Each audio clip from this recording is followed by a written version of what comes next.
የበላይ አካል አምጥቶ ምንም ያልነበረን አማራጭ ሰነዱ ውስጥ ቃለ ጉባኤ ውስጥ አስገብቶ እንድንፈርም ተገደድን ምናምን የሚል እንተሰምቼ ነበርና ፍጹም ስተት ነው። ምናልባትም በዚህ የምክክር ኮሚሽን ላይ የሚቀርቡ ውሳኔዎች ተፈጻሚ የሚሆኑ ከሆነ ወይም ደግሞ መሬት ላይ የሚወርዱ ከሆነ አዳዲስ ቀውሶችን ወይም ደግሞ አዳዲስ ችግሮችን ሊያዋልዱ ይችላሉ የሚል ስጋት ያላቸው ወገኖች አሉ።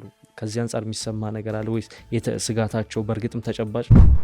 ቢያንስ እዛ የተሳተፉ ሰዎች በዚህ ጉዳይ ማመን አለባቸው። አሁን ያየነው እኔ እንደ ታዛቢ ያየሁት even ምክረ ሐሳብ ነው ብሎ ያቀረቡት ላይ ራሱ ተግባብቶ ነው ወይ ማለት ተቃርኖ አያለው። ለምሳሌ አንዳንድ ምክረ ሐሳቦች ላይ በጭራሽ እኔ አይመለከተኝም ያለ አካል አለ። የነበረን ነባሩ ካልቸራችን ነባሩ ባህላችን በጣም አንቆ የያዘን ይመስለኛልና ትንሽ አሁንም ለምክክር ገና ነን። ከበላይ አካላት የሚሰጡ አጀንዳዎች ነበሩ የሚሉ ስሞታዎችን ክሶችን አንዳንድ እንደውም እንደ ፓርቲዎችም ጭምር ሲያነሱት ነበርና በእርግጥ ያን ነገር ታዘባለሁ። ያንተ ዛሬ አምኖ ነገ አዲስ የሚሆኑበት ምክንያት እንትን አለ ሁኔታ ታይቶ ነበርና ይሄኛው ደግሞ ኬት የሚመነጫው ነው። አንደኛ ካልቸሩ ኦሬዲ አለ ብለናል። አሁን ሁለተኛ ደግሞ እዛ ውስጥ ብቻ አለመሆን የተሰጠውን ኦሪንቴሽን እና ይሄ ስልጠናን እዛ አሽቀንጥሮ ትቶ ሶሻል ሚዲያ ጆሮውን ሰጥቶ የሌላ ሰው ተልኮ አዳራሽ ውስጥ እኔ በዚህ ጉዳይ አልፈረምኩም ወይ በዚህ ጉዳይ አልተወያየውም የሆነ ጫና ተደርጎብኛል ብሎ ከሌላ አፒል ቅድም ያልኩ እኮ ነው አዳራሽ ውስጥ አለመሆን እና ከሌላ ቦታ ደቦ የመፈለግ ከሌላ ቦታ ይሄ ተጽዕኖና ግፊት እንዲኖርና እዛ ውስጥ ነገሩን የሚያመቻቹ አካላት እንዳይረጋጉ እንዲፈሩ ባስቀመጡት ሂደት ብቻ እንዳይከውኑት ጫና ለመፍጠር ማለት ነው። ሀገራዊ ምክክር አይጠቅምም። ሀገራዊ ምክክር የአንድ አካል ፕሮጀክት ነው። በዚህ ሀገራዊ ምክክር ውስጥ መሳተፍ ጥቅም የለውም ሲሉ የነበሩ አካላት አሁን ደግሞ መጥቶ እኛ የምናስበው ምክር ሀሳብ ካልመጣ እያሉ ነው። እኔ ትንሽ አስቂኝ ነው የሚሆነው።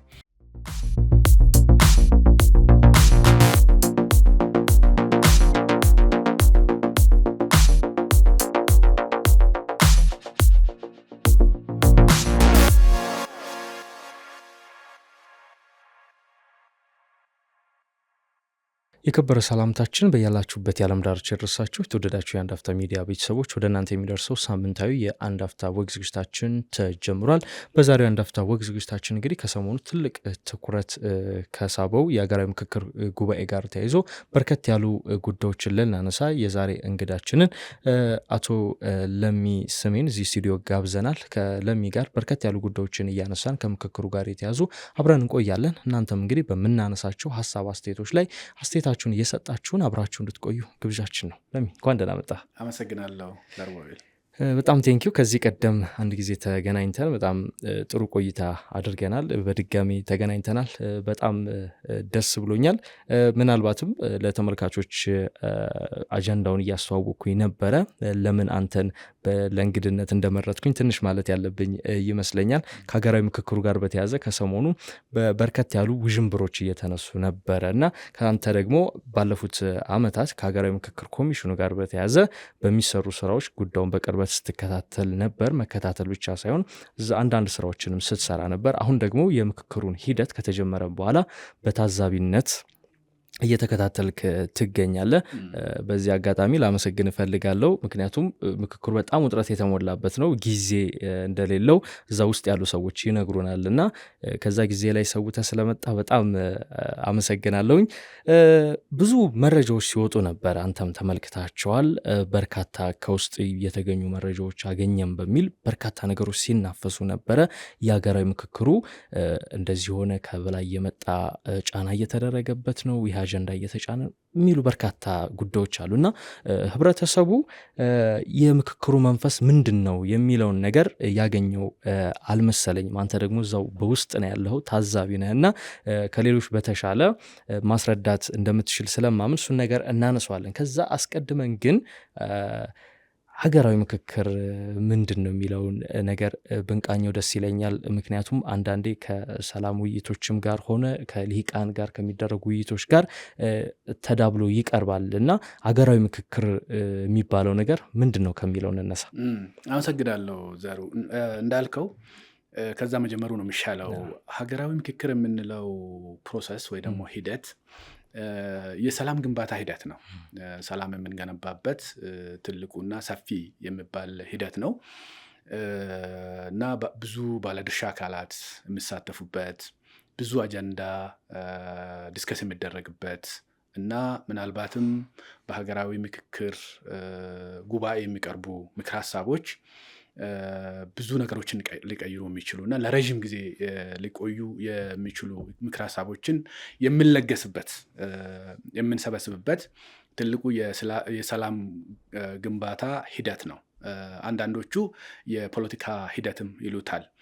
እዚህ ጋር ትንሽ ሀገራዊ ምክክርና ሌሎች ከሀገራዊ ምክክር ጋር የሚመሳሰሉ ከናሽናል ዳያሎግ ጋር የሚመሳሰሉ ሂደቶችን ማየት ጠቃሚ ይመስለኛል። ምክንያቱም በእኛ ሀገር ነባራዊ ሁኔታ አንዳንዴ ሲጋጩ እናያለን።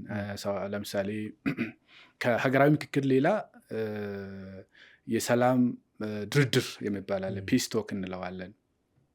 የሰላም ድርድር የሚባለው በጣም ጠባብና ብዙ ጊዜ በታጠቁ ኃይሎችና በመንግስት መካከል የሚደረግ ድርድር ነው። ይሄ ዓላማው በጣም ውስንና ጦርነትን ለማስቆም አንዳንድ ሁማኒቴሪያን ጋር የተያያዙ ነገሮችን ለመፍታት የሚደረግ በጣም ውስን የሆነ ድርድር ነው ይሄ የሰላም ድርድር የምንለው። ከዛ ትንሽ ሰፋ ሲል ደግሞ የልሂቃን ድርድር የሚባል አለ፣ ኤሊት ባርጌኒንግ የምንለው ማለት ነው። እሱ ደግሞ ከቅድሙ ትንሽ ሰፋ ብሎ የታጠቁ ኃይሎች ካሉ እነሱ የሚሳተፉበት፣ መንግስት የሚሳተፍበት፣ ፖለቲካ ፓርቲዎችም የሚሳተፉበት፣ ምናልባት የተወሰኑ ከፖለቲካ ፓርቲ እና ከታጣቂዎች ውጭ ያሉ ልሂቃንም የሚሳተፉበት እና ይህ ደግሞ ለምን ይደረጋል? የሆነ ቦታ ላይ የፖለቲካ ቀውስ ወይ ደግሞ የጸጥታ ችግር ሲያጋጥም ባሉት ህጎች መፍታት ሲያቅተው አንድ ሀገር ይሄንን ፕላትፎርም ይሄንን መድረክ ያዘጋጃል እና ምናልባት ስልጣን መከፋፈል ሊሆን ይችላል፣ አዳዲስ ተቋማትን መመስረት ሊሆን ይችላል፣ ወይ ደግሞ የነበሩ ተቋማትን ማፍረስ ሊሆን ይችላል። ብቻ ትንሽ ሰፋ ብሎ ህዝቡ የማይሳተፍበት ማለት ነው።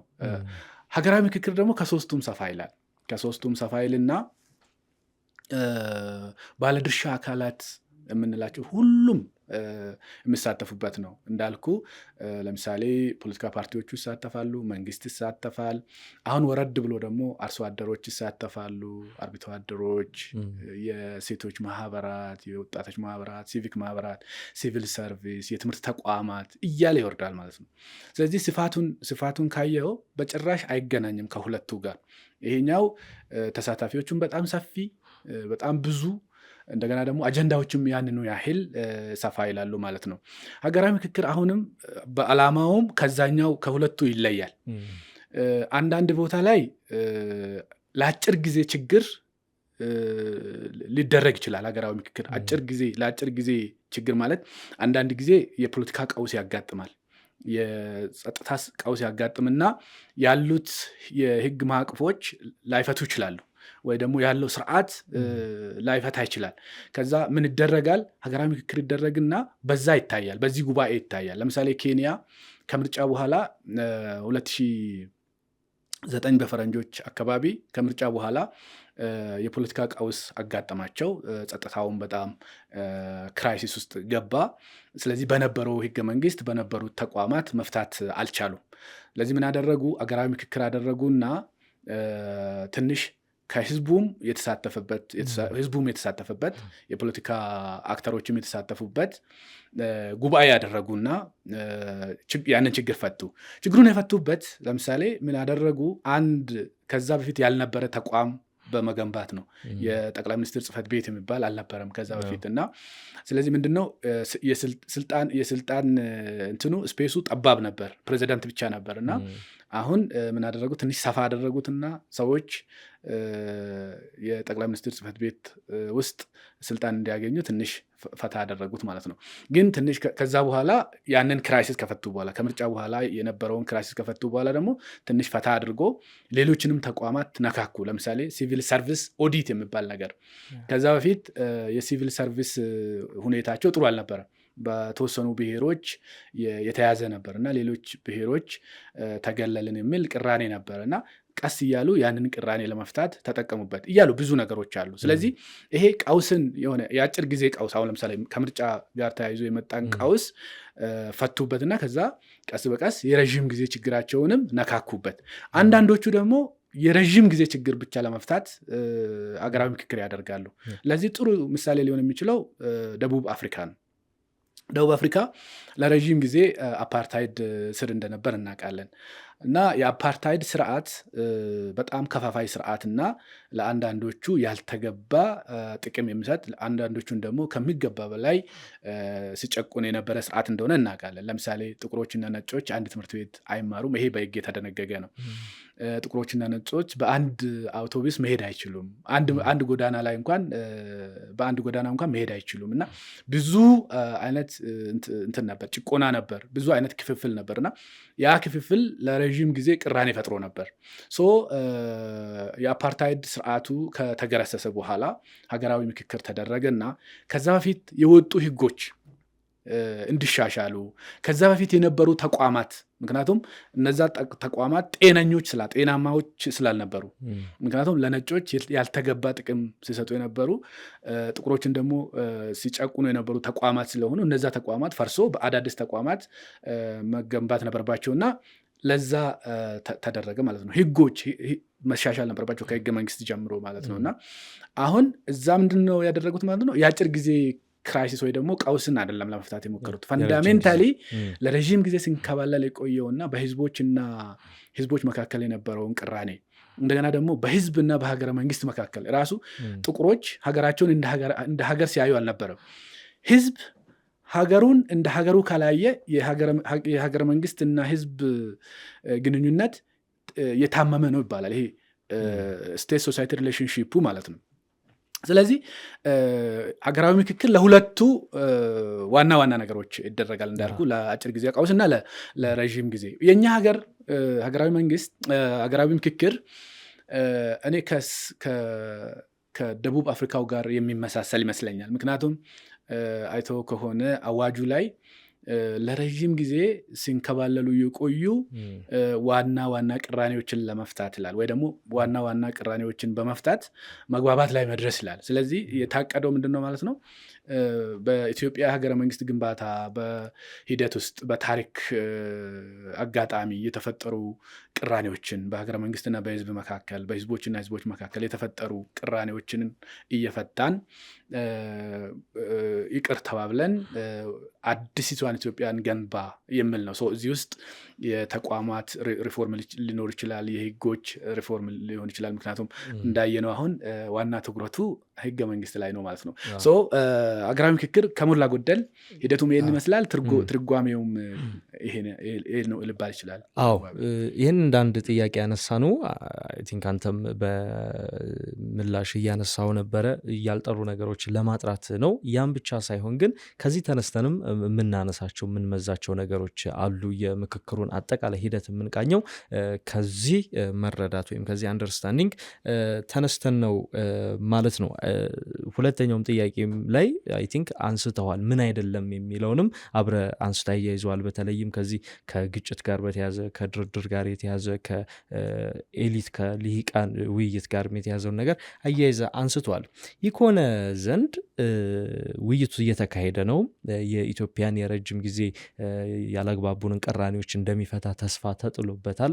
አንዳንዶች ተስፋ እናደርግበት በሚል ካስቀድሞ ከጅምሩ እየተቹት ቢሆኑም ግን እየተነሱ ያሉ አጀንዳዎች የምርም ለረጅም ዘመናት የቆዩ ቅራኔያችንን የሚፈቱ ናቸው ወይ የሚለውን ነገር ግን ወደ በኋላ እንዳስሳለን። ከዛ አስቀድመን ግን አንተ እዛ እየታዘብክ ነበረ፣ ሂደቱንም አስቀድመ ላለፉት 3 እና 4 ዓመታት ከመጀመሪያው አስቀድመ ታውቀዋለህ እና ባለፉት 4 ሳምንታት ወይም ለአንድ ወር ያህል የነበረው መንፈስ ምንድን ነው ይመስል የነበረው? በእርግጥ ሚዲያዎች ላይ የወጡት ነገሮችስ ምን ያህል እውነት አላቸው የሚሉትን ነገሮች እናያቸው እስቲ። በጣም አመሰግናለሁ። እንዳልኩ ሀገራዊ ምክክር ያስፈልገናል። ቅራኔዎች አሉ በመካከላችን። ስለዚህ እነዚህን ቅራኔዎች ካልፈታን የጋራ ሀገር መገንባት አንችልም። ቀጣይነት ያለው ሰላም ማምጣት አንችልም። አብሮ ለመኖር ይቸግረናል ብለን አምነን ይህንን ሂደት መጀመራችንና በዚህ ሂደት ውስጥ ማለፋችን ትልቅ ምዕራፍ ነው እና ይህንን ጉዳይ ያስቻሉ አካላት ከመንግስት ጀምሮ ሊመሰገኑ ይገባል። ነገር ግን አሁንም አንድ የተለመደ ነገር አለ። እኛ የለመድነው ችግሮችን በግጭት መፍታት፣ በሰልፍ መፍታት፣ በጫጫታ ስም በማጥፋት በጣም የተለመዱ መሬት የያዙ ከዚህ በፊት የለመድናቸው ሂደቶች አሉ። ይሄ ሀገራዊ ምክክር ከዛ የተለየ መሆኑን ኮሚሽኑም ሌሎች ባለድርሻ አካላትም በተደጋጋሚ ቢዘረዝሩትም ከዚህኛው ይልቅ የነበረውን ባህላችንን ይዘን የመቀጠል እንትን ታይቷል እዚህ ሀገራዊ ምክክር ላይ ብዬ ነው የማስበው። እንዴት ማለት እሱንም አብራራው። ለምሳሌ አሁን ምክክር ማለት ክርክር አይደለም ይባላል ብዙ ጊዜ። ለመከራከር አይደለም። በደንብ ለማብራራት ያህል ክርክር ሲሆን ነጥብ ለማስቆጠር ነው ሰው የሚገባው። በቃ የኔ ነው የሚለው ተጎዳው፣ ተበደልኩ የሚለውን ነገር የበላይነቱን ለማስቀጠል ወይ ደግሞ የበላይነት ለማግኘት ነጥብ ለማስቆጠር ነው የሚሄደው። ልኩን ነግሬው እመጣለሁ አይነት ነው የሚሆነው። ምክክር ግን ከዚህ በባህሪው በጣም ከዚህ የተለየ ነው። ዋና ዓላማው ስሙዝ መሆን አለበት። ምክንያቱም አንደኛ ኢሹዎቹ አሁን በጣም ኢሞሽናል የሚያደርጓቸው አንዳንድ ኢሹዎች ግለሰቦች፣ አካላት ይኖራሉ እና እነዛ በሚነሱበት ጊዜ ስሙዝ የሆነ ውይይት ማድረግ ይቻላል። ሂደቱ ብዙ አይነት ምዕራፎች አሉት። ለምሳሌ ስሜትን የምትገልጽበት ምዕራፍ አለ። ምክክር ውስጥ ሁል ጊዜ ሰዎች እንደመጡ ተረጋግቶ እንዲያወሩ አይጠበቅም። ምክንያቱም ሰው ተናዶ ብዙ አይነት ልምድ ይዞ ይመጣል። ብዙ አይነት ኤክስፒሪያንስ፣ ብዙ አይነት ጉዳት ይዞ ሊመጣ ይችላል። ብዙ አይነት ትርክት ይዞ ሊመጣ ይችላል። ለዛ ይሄ ቬንቲንግ የሚባል አለ። ገና ሲጀምሩ ሰዎች ችግራቸውን አውርቶ ስሜታቸውን እንዲያወጡ ይደረጋል። እሱ ልክ ነህ። ግን አውቆ መግባት ያለባቸው እንትን እስቲ እንደማመጥ፣ እስቲ ዛሬ የመጣሁት ነጥብ ለማስቆጠር ሳይሆን ያለው ችግር ሌሎቹ እንዴት ይገልጹታል። አሁን ለምሳሌ የእኛን ሀገር ችግር እንዴት ይገልጹታል ሰዎች። ህገ መንግስት ነው እንውሰድ። ለምሳሌ ህገ መንግስት ላይ ያለው ህገ መንግስት ላይ መግቢያ ላይ ያለው አለ አይደለ? እሱን ለምሳሌ ሌላ ቦታ ያለው ህዝብ እንዴት ይገልጻል፣ እኔ እንዴት እረዳለሁ፣ ልዩነታችን ምንድን ነው ብሎ መጀመሪያ ለመደማመጥና ለመረዳዳት አንደርስታንድ ለመደራረግ መሆን አለበት። ይሄንን አምኖ መግባት አለበት አንድ ሀገራዊ ምክክር ውስጥ የሚሳተፍ ሰው ማለት ነው እንጂ ከራከራለሁ ብሎ ገና መሆን የለበት። ከዛ ክርክር የለም ማለት አይደለም፣ ክርክር አለ። ዋናው ግን እስቲ እንደማመጥ፣ እንተዋወቅ። መጀመሪያ ራሱ የኔ ችግር የሌላ ሰው ችግር ነው ወይ? የኔ ችግር ከሌላ ሰው ችግር በምን ይለያል? ችግሮቻችን የቱ ጋር ይገናኛሉ? የቱ ጋር ይመሳሰላሉ? የቱ ጋር ደግሞ ይቃረናሉ? እኔ ለሌላ ሰው ችግር መፍትሄ ነው ብዬ የማቀርበው ጉዳይ ሌላው ዘንድ እንዴት ይታያል የሚሉ ነገሮች ትንሽ ሰፋ ተደርጎ እንዲታይ ነው ማለት ነው እንጂ እንደ ይምረጡኝ ክርክር አይነት ቅስቀሳ አይነት ፖዚሽን አቋም ይዘን የምንከራከርበት እንትን አይደለም። አንድ ይሄ ነው። ሁለተኛ ደግሞ ይሄ የመጨረሻ ውሳኔ ነው ብሎ መረዳት አለ። ሀገራዊ ምክክር ላይ የሚወሰነው ውሳኔ ህግ ሆኖ ኢሚዲየትሊ ወደ ስራ ይገባል የምንለው ሁል ጊዜ እንደምናደርገው ማለት ነው ተብሎ የምታሰበው አለ። ይሄ አሁን እንደ ስህተት ነው የማይሆነ። ይሄ ምክር ሀሳብ ነው የሚሆነው። ህዝቡ ተሳታፊዎች ከተለያየ ቦታ፣ ከተለያየ ባህል፣ ከተለያዩ አካባቢ የመጡ ስለሆኑ ችግሮቻቸውን በደንብ አይደንቲፋይ ካደረጉ በኋላ ከለዩ በኋላ ለእነዚህ ችግሮች መፍትሄ ሊሆኑ የሚችሉት እነዚህ ናቸው ብለው እንደ ምክር ሀሳብ የሚያዘጋጁት ነው። እንጂ ውሳኔ አይደለምና አንዳንድ ጊዜ አሁን ሚዲያ ላይ የምናየው ምናልባትም አንዳንድ ተሳታፊዎችም የምረዱት ይሄን ነገር የሆነ ነገር እየወሰንኩ ነው ብሎ ይሄዳል ማለት ነው። ለምሳሌ ህገ መንግስቱ ላይ የሆነ አንቀጽ ብሻሻል የሚለውና ይሻሻል ማለት አንድ አይደለም አይደለ? ቋንቋው ራሱ አንደኛ ጉባኤው የመወሰን መብት የለውም። ማንዴቱ መወሰን አይደለም። ማንዴቱ ሰፋ ያለ ጊዜ ወስዶ ችግሮቹን ለይቶ እና ሌሎች የሚያነሱትንም የመፍትሄ ሀሳቦችን አመዛዝ ነው ሰፋ ያለ ውይይት ካደረጉበት በኋላ የጋራ የሚባል ምክረ ሀሳብ ማቅረብ ነው። አሁን ከሌሎች ምክረ ሀሳቦች በምን ይለያል? ለምሳሌ ከፓርቲ ምክረ ሀሳብ በምን ይለያል? የፓርቲ ሲሆን የአንድ አካል ነው የሚሆነው። የሀገራዊ ምክክር ምክረ ሀሳብ ሲሆን ግን የሁሉም ነው የሚሆነው ነው ባይ ዲፊኒሽን። ምን ማለት ነው? አሁን የቀረበው በሀገራዊ ምክክር ጉባኤ የቀረበው ምክረ ሀሳብ ከአንድ ፓርቲ በላይ ነው፣ ከተወሰኑ ልዕቃንም በላይ ነው፣ ከተወሰነ ማህበረሰብም በላይ ነው፣ ሀገር አቀፍ ነው ማለት ነው። ምክንያቱም ከሁሉም አካባቢ የተወጣጣ ተሳታፊ ነው የተሳተፈበት። ይሄ ምክረ ሀሳብም አኮርዲንግሊ የዚህ የሰፊው ማህበረሰብ ድምፅ ነው ተብሎ ይታሰባል። ውሳኔ ግን አይደለም። ስለዚህ የሚያስፈራ ነገር የለም ማለት ነው። ለምሳሌ እዚህ መግባባት ላይ መድረስ ማለት ቢያንስ እዛ የተሳተፉ ሰዎች በዚህ ጉዳይ ማመን አለባቸው። አሁን ያየነው እኔ እንደ ታዛቢ ያየሁት እብን ምክረ ሀሳብ ነው ብሎ ያቀረቡት ላይ ራሱ ተግባብቶ ነው ወይ ማለት ተቃርኖ አያለሁ። ለምሳሌ አንዳንድ ምክረ ሀሳቦች ላይ በጭራሽ እኔ አይመለከተኝም ያለ አካል አለ ማለት ብዙ ቦታ። አሁን አጀንዳውን መጥቀስ አልፈልግም። አጀንዳውን ሳንጠቅስ እንደው ለምሳሌ ሁለት የምክር ሀሳብ አማራጮች ይቀርባሉ። ለምሳሌ አንድ አጀንዳ ላይ እየጠበበ ይመጣና ሁለት ምክር ሀሳቦች ይቀርባሉ ማለት ነው። እና ሁለቱ ምክር ሀሳቦች ላይ ግን በጣም በቀኝና በግራ ነው የሚቆሙት። አሁን ጽንፍና ጽንፍ ነው። መግባባት ማለት አትሊስት ሁለት ነገር መያዝ አይደለም ለኔ። አንድ ትንሽ ሁሉም የሚስማሙበት ወይ ደግሞ የተሻለ ድምፅ የተሻለ ተሳታፊ የሚስማማበትን አንድ ማቅረብ መግባባት ማለት እሱ ነው። ግን ሁለት ምክር ሀሳብ ላይ ሁለቱ ምክር ሀሳቦች ላይ ደግሞ ጽንፍና ጽንፍ ነው ስቲል እና መንግስት ተፈጻሚ ያድርግ ብሎ ያሳለፉት አጀንዳ እንዳለ አውቃለሁ። እና ይህንን ሳይ የምር ሀገራዊ ምክክር የምንለውን ነገር ተረዳርተናል ወይ? ወደ አዳራሹ ከመግባታችን በፊት የያዝነውን አቋም ጽፈን መስጠት ማለት ነው ለኔ። ይሄ ካልሆነ በጭራሽ አልስማማም፣ ይሄኛውም ደግሞ ይሄ ካልሆነ በጭራሽ አልስማማም ካሉ ሁለት ተቃራኒ ኃይሎች ይህንኑ እንደ ምክር ሀሳብ ለሚመለከተው አካል ካስገቡ መግባባት የምንለው ብዙ እንትን የለ። ስለዚህ ትንሽ ያለመረዳት አለ ብዬ ነው የማስበውና ቅድም ስታነሳ ይቅርታ ላቋርጥህና ተወያዮች ገና ወደ ጉባኤው ሲገቡ አንደርስታንድ ለመደራረግ የሌላውም ችግር ምን ይመስላል በሚል መንፈስ ወደ ምክክሩ መግባት እንዳለባቸው የነገርከን ነበር እና አሁን ደግሞ አንዳንድ የምናያቸው አንተም ታዝቤዋለሁ እንደምትለው አንዱ ምናልባትም የህገ መንግስቱን የሆነ አንቀጽ በቃ አስወግዳለሁ ብሎ ነው የሚገባው። አንዱ ደግሞ በቃ ይሄ የኔ እቅድ ነው ይሄንን ነገር አስወስናለሁ በሚል ነው እየገባ ያለው እና ያ ታዲያ የምክክሩን መንፈስ ሙሉ ለሙሉ አልረበሸውም? የሆነ ነገር ጥላ አላጠላበትም? ሙሉ በሙሉ አልረበሸውም። ግን የነበረን ባህል የነበረን ካልቸር ይሄ የመገፋፋትና ነጥብ የማስቆጠር ለክርክር የምንገባው ባህል እዚህ ላይ በደንብ ታይቷል።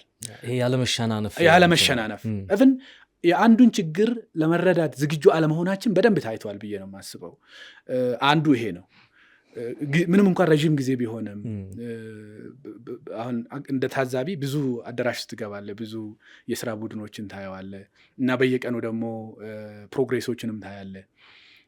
ፕሮግሬሶች አሉ በተወሰነ መልኩ፣ ግን በምንጠብቀው ደረጃ አላየንም። ለምሳሌ አላየሁትም እኔ እና አንዱ ይሄ ነው የነበረን ነባሩ ካልቸራችን ነባሩ ባህላችን በጣም አንቆ የያዘን ይመስለኛል። እና ትንሽ አሁንም ለምክክር ገናነን፣ በቃ የሆነ ለመቀራረብ ትንሽ ገናነን የሚያስብል ድምዳሜ ላይ ለመድረስ እንትላለው፣ ግን ገና ነው፣ አላለቀም። ሁለተኛ እዛ አዳራሽ ላይ ያለ ሰው እዛ ውስጥ ብቻ አይደለም ያለው፣ ሌላ ቦታም አለ። ለምሳሌ ሶሻል ሚዲያ ላይ አለ፣ ተልእኮ ይቀበላል።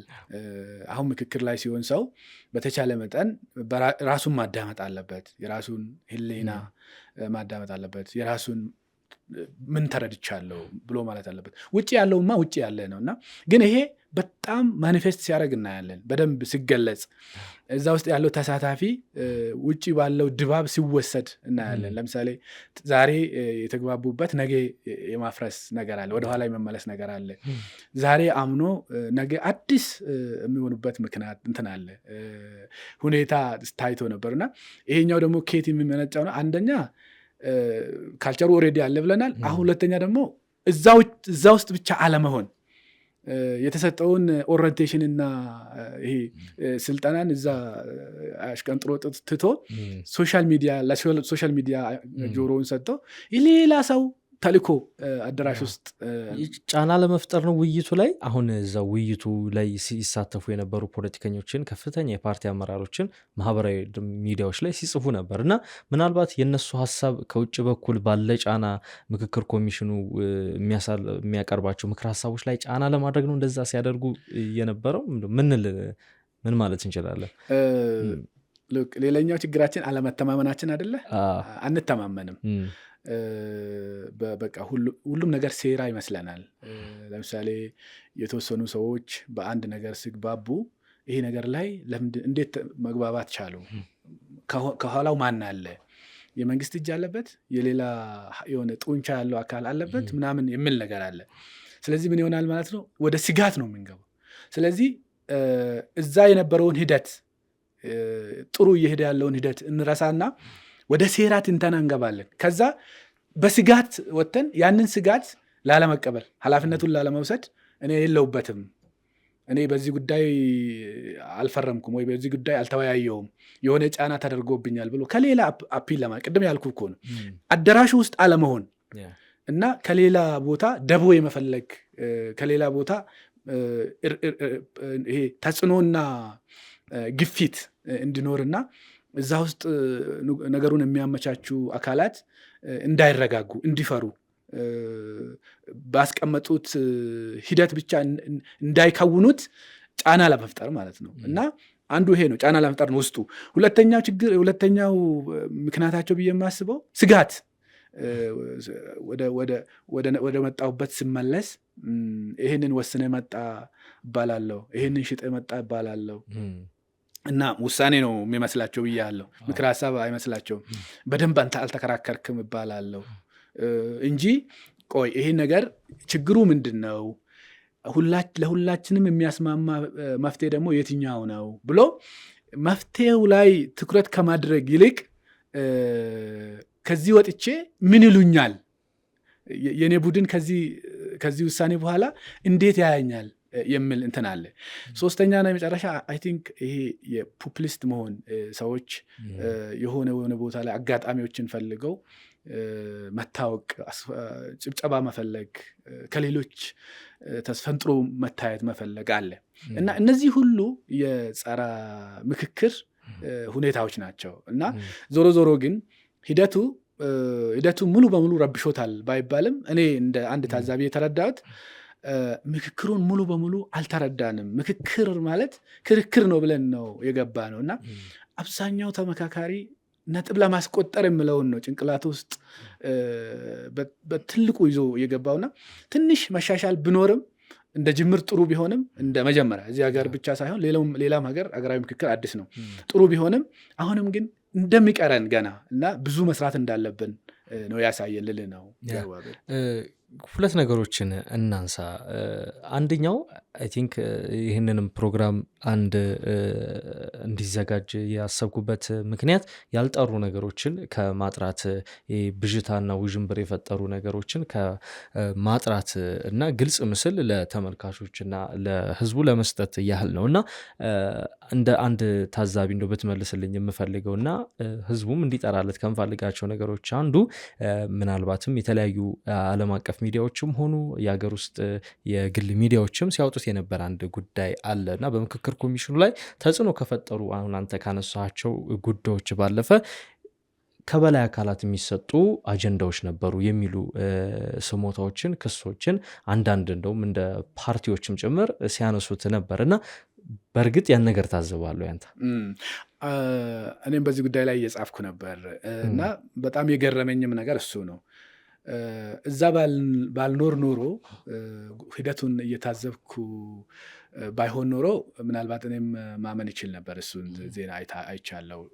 እንደዛ አይነት ነገር የለም።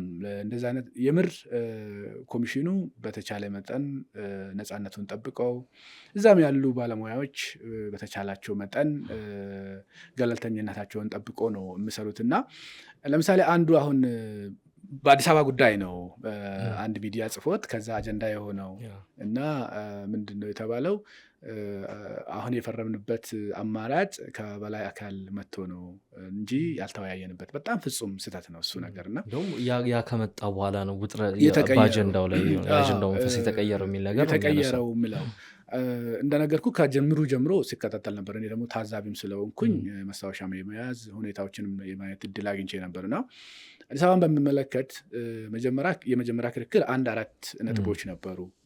የፌዴራል መንግስት አካል ትሁን፣ ሲቲ ስቴት ትሁን፣ ራሷን የቻለች ክልል ትሁን፣ እንደገና ደግሞ የኦሮሚያ ክልል አካል ትሁን የሚል አቋሞች ነበሩ። እነዚህ አቋሞች ናቸው። በነገራችን ላይ ምክክር ላይ ሁል ጊዜ መጀመሪያ የሚቀርቡ አቋም ነው። ከዛ በኋላ ስሙዝ እየሆነ ሄዶ መቀራረብ የሚባል ነገር ይመጣል፣ ማጣጣም የሚባል ነገር ይመጣል እና በሂደት 2 አቋሞች ጎልቶ ወጡ። በሂደት 2 አቋም፣ አንዱ አዲስ አበባ የፌዴራል ከተማ ተጠሪነቷ ለፌዴራል መንግስት፣ የፌዴራል መንግስት መቀመጫ እያለ ይቀጥላል ማለት ነው አንዱ። ሌላኛው ደግሞ አይ ተጠሪነቷ ለኦሮሚያ ክልል መሆን አለበት ብሎ ይከራከራሉ። ሁለቱም የራሳቸውን ጀስቲፊኬሽን የራሳቸውን ማሳመኛ ያመጣሉ ማለት ነው። ከዛ እየሄደ መቀራረብ አለባችሁ ይባላል። ሁለቱም ሊሆኑ አይችሉም አይደለ? ስለዚህ መሀል ላይ ሊሆን የሚችል ነገር ምንድን ነው? 2 አጀንዳዎች ቀስ በቀስ ወጡ። ክልል ትሁን የሚለውና ሲቲ ስቴት ትሁን የሚለው ቀስ በቀስ ወጥተው ይሄን ነገር የምናወራው ሰዎች እንዲረዱት ነው፣ አድማጮቻችን በደንብ እንዲረዱት ነው። እና መጨረሻ ላይ ተቀራረቡ ሲባል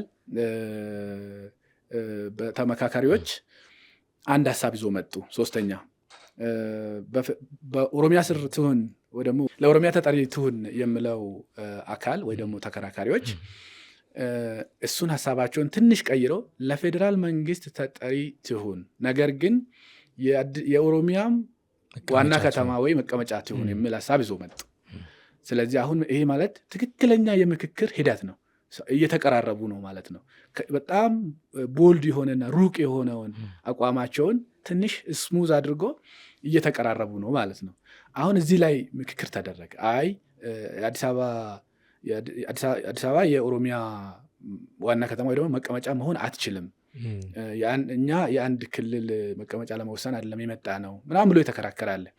አይ እኛ ኦልሬዲ የኦሮሚያ መቀመጫ መሆኑን እናውቃለን፣ ይሄ የነበረ ነው፣ ህገ መንግስትም ውስጥ ልዩ ጥቅም የሚል ነገር አለ ምናምን ብሎ የሚከራከሩ አሉ። በዚህ ጉዳይ ላይ መስማማት ስላልቻሉ ሁለቱም እንደ አማራጭ ምክረ ሀሳብ ለመጨረሻ ደረሰ ማለት ነው። እና እዚህ ላይ አሁን የበላይ አካል ይሄ ነገር በራሳቸው ጊዜ በሂደት የደረሱበት ነው እንጂ የበላይ አካል አምጥቶ ምንም ያልነበረን አማራጭ ሰነዱ ውስጥ ቃለ ጉባኤ ውስጥ አስገብቶ እንድንፈርም ተገደድን ምናምን የሚል እንትሰምቼ ነበርና ፍጹም ስህተት ነው። እንደዚህ አይነት ነገሮች ትክክልም አይደሉም። ቅድም ካልኩት ጸባያችን ነው የሚመጣው፣ አለመተማመን እና የምናየውን የምንሰማውን ነገር ትተን ሴራ ላይ ፎከስ እናደርጋለን፣ ትኩረት እናደርጋለን እና ይሄ እንዴት እየጎዳን እንደሆነ እንዲሁ ጥሩ መገለጫ ሊሆን ይችላል ይሄ ርዕስ ለማለት ነው። ሚዲያዎችም ደግሞ አሁን ለምሳሌ ከአንድ ሰው ነው የሚሰሙት። አንድ ሰው ነው ወይ በቴክስት መልክ ወይ በስልክ ጥሪ የምነግረውና የተዘገበበት አውድ የተዘገበበት መንገድ ግጭት የሚቀሰቅስ ነው እና እንዴት ጥሩ እንዳልሆነ አይታልና ኢቭን ከዛም ደግሞ የወጡ ተመካካሪዎች እዛው ራሱ ውይይት ውስጥ ያልነበሩ ግን ሌላ አጀንዳ ላይ ነበሩ፣ ሌላ ተመጥቄሪያ ላይ ነበሩ ደግሞ ወጥቶ እዛ ያለውን ነገር ሳይሆን ሚዲያ ላይ ያለውን ነገር ሲያራምዱት አይተናልል ነው እና በጣም ስህተት ነው ለማለት ነው። ጥሩ እንደው ካነሳው አይቀር ከዚህ ከሚዲያ ጋር ተያይዞ ይችን ጉዳይ እናንሳትና ወደ ቀጣው እንሄዳለን። የምክክር ኮሚሽኑ ያወጣቸው መግለጫዎች ላይ በሳምንቱ መጨረሻ አካባቢ ላይ የቀረቡት እንግዲህ ጠቅለል ተደርገው 8 የተለያዩ አጀንዳዎች ናቸው። በነዛ ሁሉም ላይ መግባባት ተደርሷል ብለው የመንግስት ሚዲያዎችም የግል ሚዲያዎችም በስፋት እየዘገቡት ነበርና አንዳንዶች ጥያቄ ያነሳሉ፣ እንዴት በሁሉም ጉዳዮች ላይ መስማማትና መግባባት ሊደረስ ቻለ የሚል ጉዳይ እያነሱ ነበርና ምናልባት እዚህ ላይ የምትለው ነገር ይኖራል? እሱም የአገላለጽ ስህተት አለበት ብዬ ነው የማስበው። የአገላለጽ ችግር አለበት ብዬ ነው የማስበው። እንዳልኩ እንደታዘብኩት ማለት ነው። ሁሉም አጀንዳዎች ላይ መግባባት ተደረሰ ማለት ለእኔ ለሁሉም አጀንዳዎች አንድ ሁሉም የተስማሙበት ምክር ሀሳቦች ተጽፏል ወይ ደግሞ ምክር ሀሳቦች ላይ ተደርሰዋል ማለት ነው። ያለው ነባራዊ ሁኔታ እንደዛ አይመስለኝም። እውነት ለመናገር በደንብም ትርጉም አይሰጥም።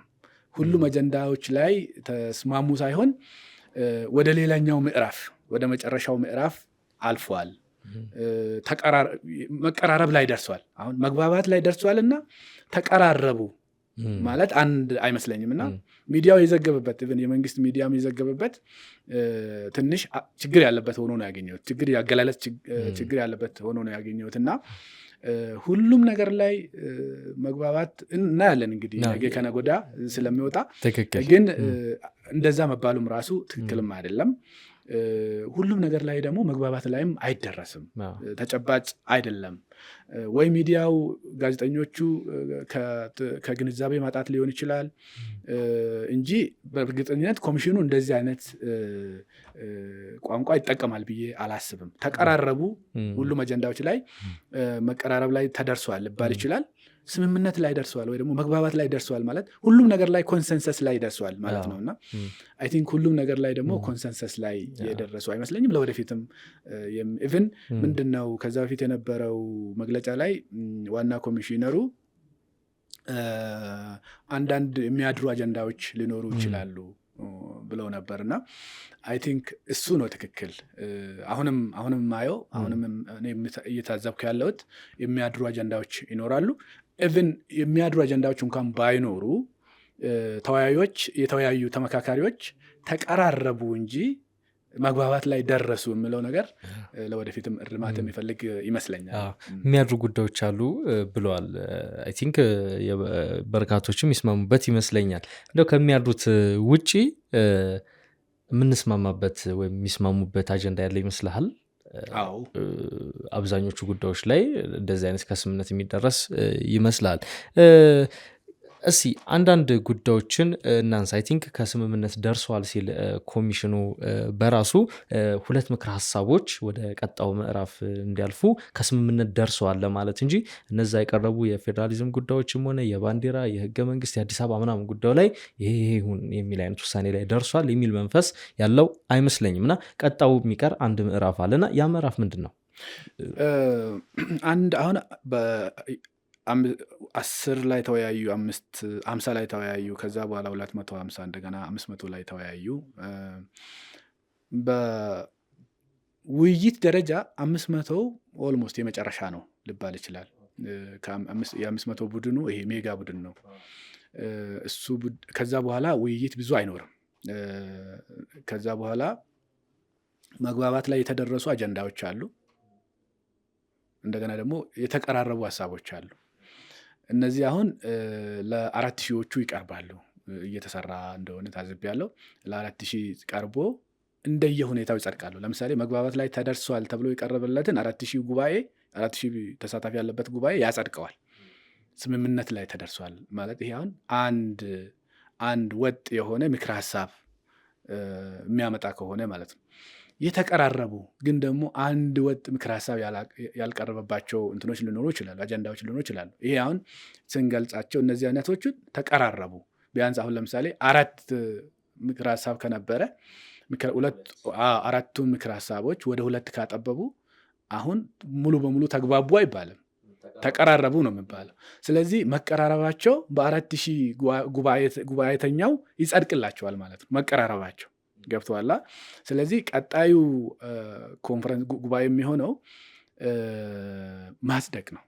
የምናጸድቀው ግን ስምምነቶችን አይደለም፣ ውሳኔዎቹን አይደለም፣ ምክር ሀሳቦቹን የተቀራረቡና መግባባት ላይ የተደረሳቸውን ምክር ሀሳቦች ነው የምናጸድቀው ማለት ነው። እሱ አይ ቲንክ በሚቀጥለው ሳምንት የሚሆን ይመስለኛል። ያው የኮሚሽኑን መግለጫ እንከታተላለን። በጣም ቴንኪዩ። ጥሩ ሀሳቦችን እያነሳን ነው። ያልጠሩ ደፍረስ ያሉ ብዥ ያሉ ነገሮችንም እያጠራ እንዳለ ይሰማኛል። አይ ቲንክ ተመልካቾቻችን በተለይም ይሄን የሀገራዊ ምክክር ጉባኤውን በንቃት እየተከታተሉ ያሉ ተመልካቾቻችን ይሄ ዝግጅት ብዙ መረጃዎችን፣ ትምህርቶችን እንደሚሰጣቸው እናምናለን። አንዳንድ ጉዳዮችን እናንሳ። ከዚህ ከምክክር ኮሚሽን ምንድን ነው እስካሁን ባለው ሂደት ምን አተረፍን? ወደፊትስ ምን እናተርፋለን? ሙሉ ለሙሉ ጉባኤው ሲጠናቀቅ ምን እናተርፋለን? እስካሁንስ ምን አተረፍን የሚል ነገር እናንሳ። ይህንን ጥያቄ ያለ ምክንያት አይደለም ያነሳሁት።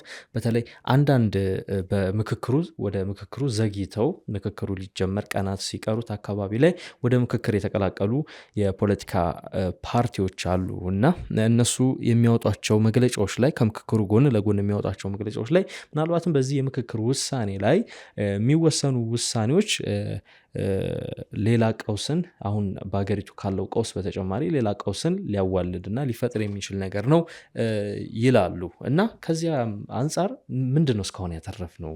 ወደፊትስ ምን እናተርፋለን የሚለውን ነገር እናንሳ። ወደዛ ከመሄዳችን በፊት አንድ ነጥብ መጥቀስ እንፈልገው። አገራዊ ምክክር የምንለው ራሱ ሂደቱ 3 እሴቶች አሉት። ብዙ ቦታ ቫሊዩስ የምንለው 3 እሴቶች አሉት። አንዱ እርቅ የሚባል ነገር ነው። ሌላው ደግሞ አካታችነት የሚባል ነገር ነው። ሶስተኛው ሪፎርም፣ ይሄ በአማርኛ ሪፎርም እና ከዚህ አንጻር አሁን እርቅ አንዳንድ ነገሮች ላይ እርቅ ይደረጋል ተብሎ ይታሰባል። ከፕሮሰሱ በኋላ ይሄ የምንወስነው ነገር እንዳለ ሆኖ እርቅ ማለት ከየት ይጀምራል መሰለ? እዚህ ሀገር የነበሩ ችግሮችን መረዳትና ሪኮግናይዝ ከማድረግ ይጀምራል። ለምሳሌ ችግሬ ነው የምለው አንድ ህዝብ ችግሩን እዚህ ጉባኤ ላይ ሲያቀርብ ሌላው ተሳታፊ፣ ሌላው ተመካካሪ ያንን ችግር እንደ ችግሩ ካየ አሁን ለምሳሌ ይሄ እርቅ ነው፣ ከዚህ ይጀምራል። ይሄ እርቅ ሌላ ካሳ የሚፈልግ ከሆነ፣ ይቅርታ የሚፈልግ ከሆነ፣ እንደገና ደግሞ ለትውስታ የሚሆን ሐውልትም ራሱ የሚፈልግ ከሆነ እያለ ይሄዳል ማለት ነው። ይሄ አሁን ማቀራረቡ፣ መግባባት ላይ መድረሱ እዚህ ውስጥም ይታያል። ሰዎች ተመካካሪዎች ችግሬ ነው የሚል ደረጃ ላይ ከደረሱ በጣም የመጀመሪያ አይነት እርቅ ነው ማለት ነው። ከዛ በኋላ ደግሞ በየሂደቱ ከካሳ ጀምሮ እስከ ማስታወሻ ድረስ የሚሄድ ከሆነ፣ ሁለተኛ አካታችነት የሚባል ነገር አለ። አሁን አብዛኞቹ የኛ ሀገር ህዝብ በሀገረ መንግስቱ ግንባታ ሂደት ውስጥ እኛ ወደ ውጭ ቀርተናል፣ የእኛ ማንነት በደንብ አልተካተተም። ለምሳሌ ባንዲራ ላይ የእኛ ማንነት በደንብ የለም። ሀገራዊ የምንላቸው ምልክቶች ላይ የእኛ ማንነት በደንብ አልተካተተም። የእኛ ስያሜዎች ለምሳሌ አሁን ሙስሊሞች በተደጋጋሚ የሚያነሱት በክርስትና ስም የተሰየሙ ተቋማት ውስጥ ለመገልገል እንገደዳለን እና ይሄ መካተት አለብን፣ እኛ እዛ ውስጥ ተመሳሳይ እድል ሊሰጠን ይችላል የሚል ጥያቄ ያነሳሉ። ይሄ አካታችነት የሚባለው ነገር ነው። ይሄንን ሊያመጣ ይችላል ብለን ነው የምናስበው ሀገራዊ ምክክር። ሌላኛው ሪፎርም ነው። ሪፎርም ተቋማትን ሊሆን ይችላል፣ ህጎችን ሊሆን ይችላል። ለምሳሌ ዋነኛው አሁን ህገ መንግስትን ነው አይደለ በዚህ ሀገራዊ ምክክር የምንነካካው።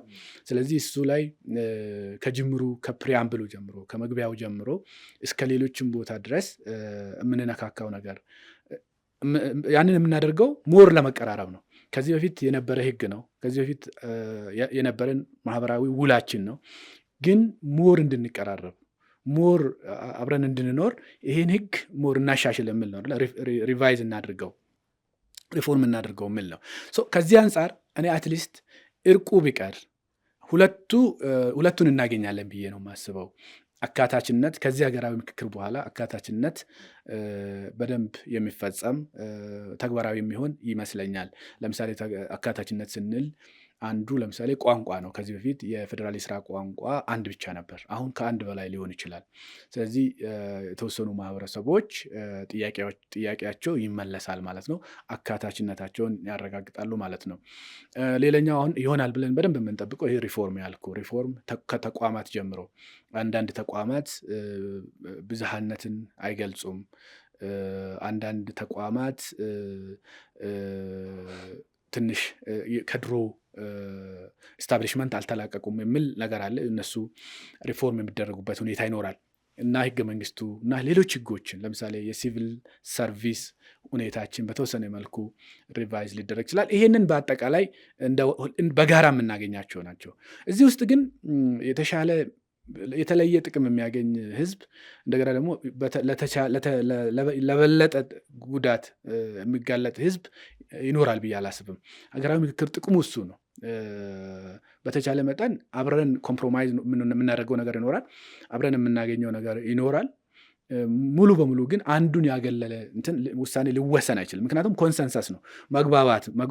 እኔና አንተ የምንግባባው እኔም አንተም በተወሰነ መልኩ ከመቀራረብ ስናልፍ ነው። መቀራረብ አንድ ነገር ነው። ከመቀራረብም አልፈን አንተም የሆነ ነገር ትተህ እኔም የሆነ ነገር ትቼ አንድ ነጥብ ላይ ይሄ ቢሆን ይሻላል የምንለው ይሄ ነገር ቀላል አይደለም፣ ፔንፉል ሊሆን ይችላል፣ ግን እንደዛ ነው። እነዚህን ነገሮች እናገኛለን በአጠቃላይ። አሁን ግን እስካሁን ድረስ ያገኘነው ተጨባጭ ነገር ምንድን ነው ብለህ ብትጠይቀኝ መመካከር ለካ ይቻላል ወይ? ከዚህ በፊት የነበረው ኢትዮጵያውያን መመካከር በጣም የተነገረን ነገር ሲደረግ የነበረው ነገር በሙሉ ምክክር የሚባል ነገር የሚያስችል ሁኔታ አይመስልም ነበር። በቃ እኛ የለመድነው ጦርነት ነው፣ እኛ የለመድነው ግርግር ነው፣ እኛ የለመድነው ሰልፍ ነው እና አንዱ ጡንቻ ያለው ያሸንፋል፣ ከዛ እሱ ደግሞ ሁሉንም ነገር ይወስናል የሚባል ነገር እና አሁን ለመጀመሪያ ጊዜ በታሪክ መመካከርም ይቻላል ወይ? ለካ ችግሮቻችንን አንድ አዳራሽ ውስጥ አምጥተን ከጫፍ እስከ ጫፍ መመካከር እንችላለን ወይ የሚለውን ነገር በደንብ የተማርን ይመስለኛል። በደንብ ሁለተኛ ጉዳዮቻችንን ራሱ አውቀናል። ችግሮቻችንን ቢያንስ ባንቀራረብና መግባባት ላይ እንኳን ባንደርስ፣ እነዚህ አሁን በጣም የመጨረሻዎቹና የምንጠብቃቸው ጎልደን ጥቅሞች ናቸው። ግን ከዛ ውጭ ችግሮቻችንን ራሱ በጋራ እንደ ችግር መረዳት አንድ ነገር ነው። ከዚህ በፊት ለአንዱ ችግር የሆነው ጉዳይ ለሌላው ምንም ላይሆን ይችላል። አሁን ግን ቢያንስ ችግር መሆኑን ይሄ ኢሹ አይደንቲፊኬሽን የምንለው ማለት ነው ሰንደን አስቀምጠናል እና ይሄ አንዱ ያገኘነው ጥቅም ነው ብዬ ነው የማስበው። የተሻለ ተዋውቀናልም ብዬ አስባለሁ። ብዙ ጊዜ እንዲሁ ዝም ብለን ስናስብ በጣም የምንተዋወቅ ይመስለናል።